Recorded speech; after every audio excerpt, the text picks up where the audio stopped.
नमस्कार दोस्तों, आज मैं आपको धर्मराज जी की कहानी सुनाने जा रही हूँ। प्रेम से बोले धर्मराज जी की जय हो। एक समय की बात है, एक गांव में एक सेठ जी रहते थे। उनके घर में सेठ और उसकी पत्नी रहते थे। दोनों में बहुत ही प्रेम था। उनके जीवन में किसी प्रकार का कष्ट नहीं था, बस उन्हें कोई संतान नहीं थी। सेठ जी ने ज्योतिषियों को दिखाया। ज्योतिषियों ने बताया कि सेठानी को पुत्र प्राप्ति का योग नहीं है। सेठानी संतान की बहुत इच्छुक थी। सेठानी ने सेठ जी का दूसरा विवाह करने का आग्रह किया। पहले तो सेठ जी मना किए, लेकिन सेठानी के बार बार आग्रह करने पर सेठ जी विवाह के लिए तैयार हो गए।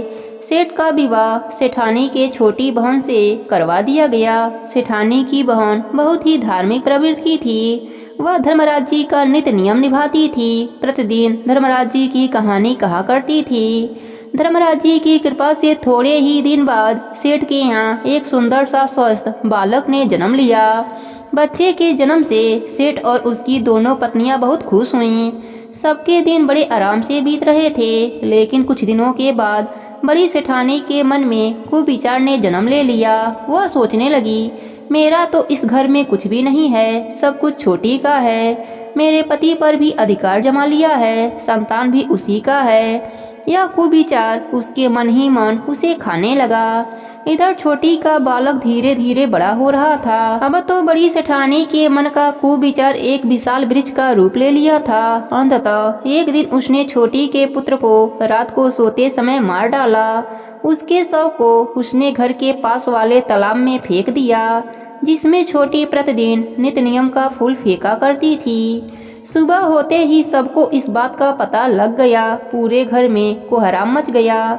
सेठ सिर पीट पीट कर रोने लगा, लेकिन छोटी सेठानी प्रतिदिन की तरह धर्मराज जी का नित्य नियम की आराधना में लीन रही, जैसे कि कुछ हुआ ही ना हो। कथा कहानी और पूजा समाप्त करने के बाद वह फूलों को समेटकर तालाब में छोड़ने के लिए गई। जब वह तालाब से लौटने लगी, उसी समय उसका पुत्र तालाब के भीतर से निकलकर आता हुआ दिखाई पड़ा, जैसे कहीं आसपास से ही घूमकर आ रहा हो।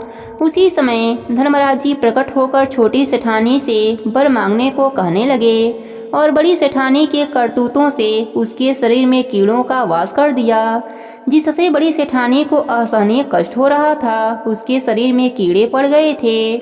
छोटी सेठानी ने हाथ जोड़कर कहा, प्रभु, यदि आप मुझसे प्रसन्न हैं तो मेरे इस अभागिन बहन को क्षमा कर दीजिए, इसके शरीर को कष्ट मुक्त कर दीजिए।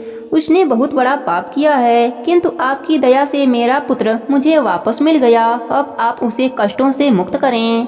तब धर्मराज जी ने बड़ी सेठानी को कष्ट मुक्त कर दिया और अंतर ध्यान हो गए। छोटी सेठानी जब घर आई तो बड़ी बहन उसके पैरों पर गिर गई और क्षमा की याचना करने लगी। छोटी ने उसे क्षमा कर दिया। अब सब मिलकर धर्मराज जी का नित्य नियम निभाने लगे, जिससे उनके घर में अन्य धन का भंडार लग गया।